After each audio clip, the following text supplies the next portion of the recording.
तो सबसे पहले देखिए हम डिफ़ाइन कर लेते हैं कि एंग्ज़ायटी का असल में जो है वो मीनिंग क्या है। वो अमेरिकन साइकोलॉजिकल एसोसिएशन जो कि बहुत ही ऑथेंटिक ऑर्गेनाइजेशन और बॉडी मानी जाती है इन टर्म्स ऑफ साइकोलॉजी, तो उसकी डेफिनेशन मेरे सामने है। तो उन्होंने डिफ़ाइन किया कि anxiety is a feeling of fear, dread and uneasiness that may occur as a reaction to stress. और इसके अलावा मज़ीद, anxiety is an emotion characterized by feelings of tension, worried thoughts and physical changes like increased blood pressure। इसके अलावा मज़ीद भी देख लेते हैं। Anxiety is a feeling of unease such as worry or fear that can be mild or severe. Everyone has feelings of anxiety at some point in their life. For example, you may feel worried and anxious about sitting in an exam or having a medical test or a job interview। तो अब हम ज़रा इसको गौर से देखते हैं। सबसे पहले फीलिंग ऑफ फियर, साबित हुआ कि एंग्जाइटी में बहुत बड़ा जो एलिमेंट है वो फियर का एलिमेंट है। खौफ, खौफ किसी एक कैफियत। लेकिन सिर्फ खौफ एंग्जाइटी नहीं होगी, ठीक है। खौफ एक नेचुरल इमोशन है। जैसे बच्चे को कोई जानवर देख के खौफ आ जाता है, ठीक है। लोगों के तरह तरह के खौफ होते हैं, लेकिन वो खौफ जब सर पे सवार हो जाए और वो खौफ एक मुस्तकिल आपकी पर्सनैलिटी का हिस्सा बन जाए किसी चीज़ को लेके, तो जाहिर है कि वो फिर एंग्जाइटी की शक्ल इख्तियार कर जाता है। तो इसमें कीवर्ड है खौफ। उसके बाद है ड्रेड। ड्रेड कहते हैं कि डूम की एक फीलिंग, यानी कि मैं तबाह हो रहा हूँ और इंसान को टोटली ऐसी फीलिंग आए कि ना बस सब कुछ ख़त्म हो रहा है। और फिर इसमें अनईजीनेस है। अनईजीनेस को हम कहेंगे बेचैनी किसी एक कैफियत है कि दिल घबराने लग जाए, ठीक है ना। कई लोग कहते हैं कि जैसे ही शाम ढलती है तो हमारा दिल घबराने लग जाता है और हमें ना अजीब से थॉट्स आने लग जाते हैं। कुछ लोग को रात सोते हुए दिल बहुत घबराता है और हार्ट बीट तेज़ हो जाती है अचानक से, ठीक है ना। करवट लेते हैं तो हार्ट बीट तेज़ हो जाती है, वगैरह वगैरह। तो ये जो अनईजीनेस की फीलिंग है, कुछ लोगों को सोशल एंग्जाइटी डिसऑर्डर होता है, राइट। तो सोशल एंग्जाइटी डिसऑर्डर यानी कि लोगों में जाके, एक महफ़िल में जाके, ठीक है ना। कुछ लोग को पब्लिक स्पीकिंग से बहुत एंग्जाइटी होती है, ठीक है। एग्ज़ाम देते हुए एंग्जाइटी होती है। तो ये जो फीलिंग ऑफ अनईजीनेस है और इसकी वजह स्ट्रेस होती है। एंग्जाइटी की रूट कॉज स्ट्रेस है। और फिर एक और डेफिनेशन है कि anxiety is an emotion characterized by feelings of tension. Anxiety जो है ये एक इमोशन का नाम है जिसमें टेंशन की फीलिंग है, वरिड थॉट्स हैं, बहुत ही परेशान कुन थॉट्स और बहुत ही परेशान कुन ख़यालात आपको आते हैं और आप परेशानी की हालत में होते हैं और आपको समझ नहीं आ रही होती कि अब क्या होगा। आपको ब्रेन फॉग हो जाता है, एकदम से जहन काम करना बंद हो जाता है। हवाइयाँ नहीं उड़ जाती, जैसे उर्दू में कहते हैं कि हवाइयाँ उड़ गईं, और आपको डर सा लग रहा होता है कि इधर से कोई ना आ जाए, ठीक है ना, आके मुझे कुछ कह ना दे। या ये कि आप गाड़ी में बैठे हुए हैं तो एकदम आपको डर लग रहा है गाड़ी मेरी कहीं ना लग जाए, गाड़ी कोई मार ना दे आके, ठीक है ना। तो ये फीलिंग्स ऑफ ड्रेड भी हैं, फीलिंग्स ऑफ टेंशन है, वरिड थॉट्स हैं। और इसके साथ जुड़ा हुआ है physical changes like increase blood pressure. ये बहुत इंपॉर्टेंट है और स्पेशली ओल्ड एज में, चूँकि मैंने आपको कहा कि आज के दौर में एंग्जाइटी बहुत बढ़ चुकी है। उसकी बहुत बड़ी वजह इस सोशल मीडिया एडिक्शन है, मोबाइल फ़ोन एडिक्शन है। उसकी बहुत बड़ी वजह ये जो रैपिड सोशल चेंज आई है, रोल्स एंड रिस्पॉन्सिबिलिटीज़ अचानक से चेंज हुए हैं। हर बंदे को 3-3 जॉब्स करनी पड़ रही हैं, ज़ाहिर है अपनी फाइनेंशियल स्टेटस को मेंटेन करने के लिए। और ज़ाहिर है कि महंगाई की वजह से फिर ओवर थिंकिंग कर के फ्यूचर के बारे में। तो ये जो डायनामिक्स सोसाइटी के चेंज हुए हैं ना, तो उनको लेके बहुत ज़्यादा एंग्जाइटी हमारे माशरे में जन्म ले चुकी है। और फिर हमारी कुछ खुराक भी इसकी ज़िम्मेदार है। अभी मैं इंशाल्लाह इसकी डिटेल में आपसे बात और भी मज़ीद करूँगा। तो इसमें फ़िज़िकल चेंजेस भी हैं, यानी फ़िज़िकल चेंजेस ये हैं कि हाई ब्लड प्रेशर और अचानक से ब्लड प्रेशर शूट कर जाना, यानी उसकी कोई एज सच फिज़िकल रीज़न नहीं है। ऐसा नहीं है कि किसी बंदे को, यानी मिसाल के तौर पे ब्लड प्रेशर की बीमारी है, लेकिन बस उसे बैठे बैठे कभी रात को या वैसे ही कभी ब्लड प्रेशर अचानक से शूट कर गया और फिर जब डॉक्टर के पास ले जाया गया तो पता लगा कि बस ये एंग्जाइटी की वजह से हुआ है। तो बहरहाल उसकी मेडिसिन भी होती है और मेडिसिन लेने में कोई हर्ज नहीं है, लेकिन इसमें फ़िज़िकल चेंजेस भी होती हैं एंग्जाइटी में।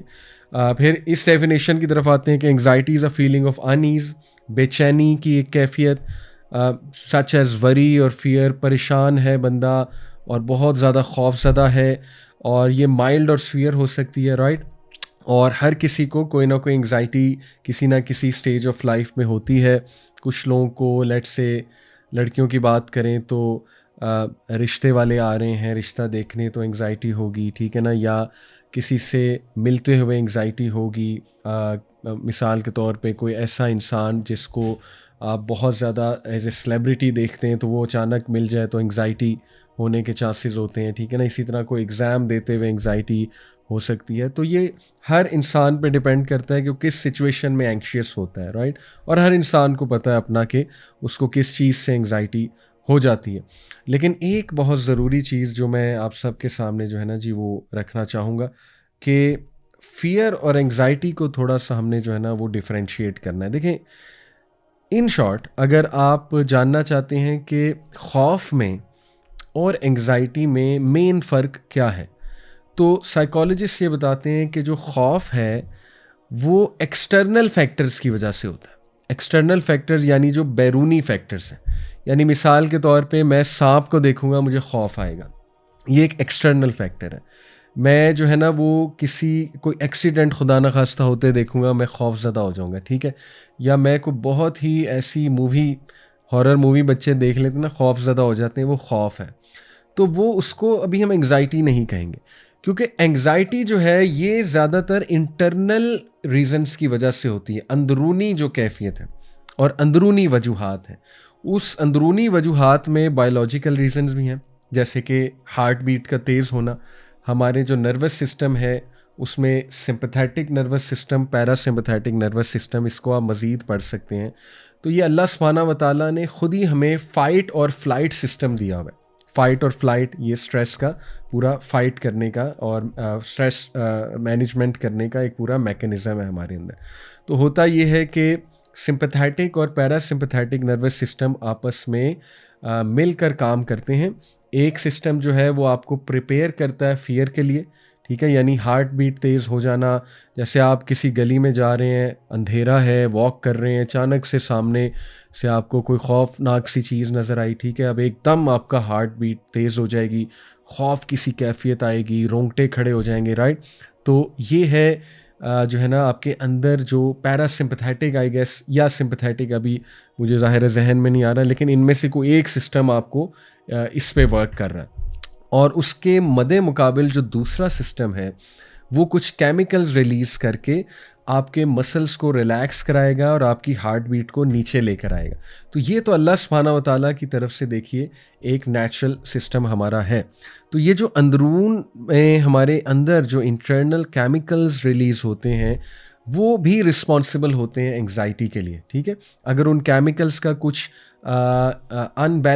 इम्बैलेंस हो जाए, फॉर एग्ज़ाम्पल जो कोर्टिसोल केमिकल है जो कि डेंजर का केमिकल है, इमरजेंसी सिचुएशन का केमिकल है, जिन लोगों में कोर्टिसोल बहुत मिकदार में रिलीज़ होता है उनको एंग्जाइटी ज़्यादा होती है। फॉर एग्ज़ाम्पल रिसर्चेज़ हैं इस पे, बहुत ज़्यादा अमेरिका की रिसर्चेज़ हैं कि ऐसे बच्चे जिनको बचपन में बहुत ज़्यादा डांट डपट की गई है और स्पेशली जिन पे शाउट किया गया, चीखो पुकार की गई है माँ बाप की तरफ से, उनको एंग्जाइटी बड़े होकर ज़्यादा होती है।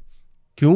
क्योंकि ज़ाहिर है कि बच्चा जब आप उसको समझाने के बजाय उस पे चीखो पुकार करोगे, शाउट करोगे बहुत ज़्यादा, तो उस बच्चे में इतनी कैपेबिलिटी नहीं है कि वो उसको इंटरप्रेट कर ले और इमोशनल इंटेलिजेंस का मुज़ाहरा करे, बल्कि सिंपली उसके ब्रेन से कोर्टिसोल रिलीज़ होगा जो कि डेंजर और इमरजेंसी केमिकल है।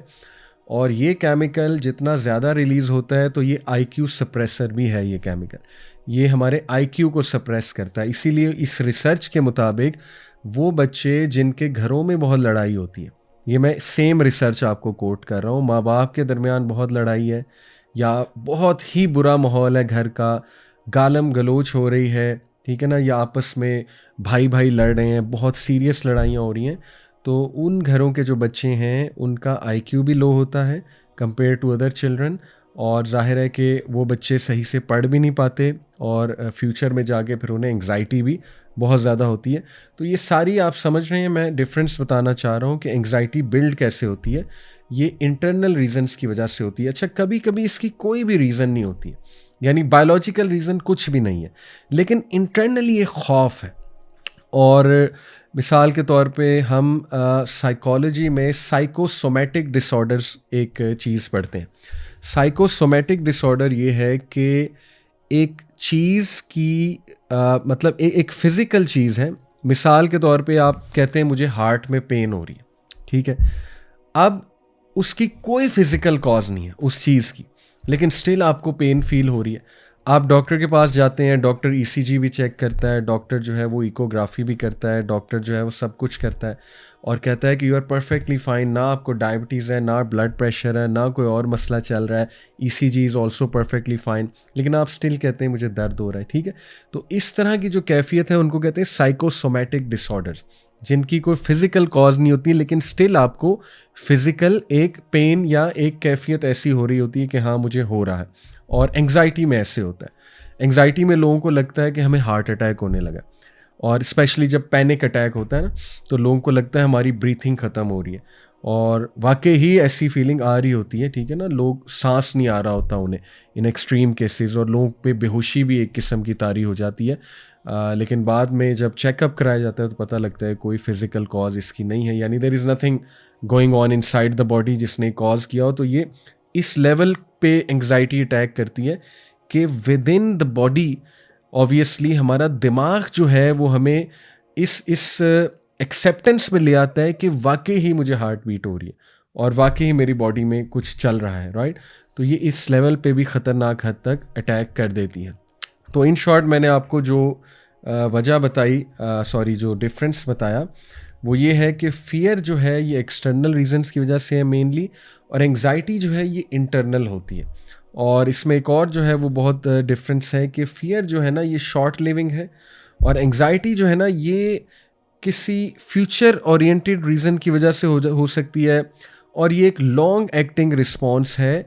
और इसका मेन मकसद जो होता है कि उस फ़ियर को जल्द अज जल्द डिफ्यूज़ किया जाए। जो फ़ियर या खौफ आपको लगा हुआ है, तो एंग्जाइटी में बंदा क्या चाहता है कि जल्दी से मेरा फ़ियर निकल जाए, और उस जल्दी में उसे मज़ीद एंग्जाइटी हो रही होती है, ठीक है। तो ये फिर एम्पलीफाई होती है, ये एंग्जाइटी, ये परेशानी, ये बेचैनी एम्पलीफाई होती रहती है।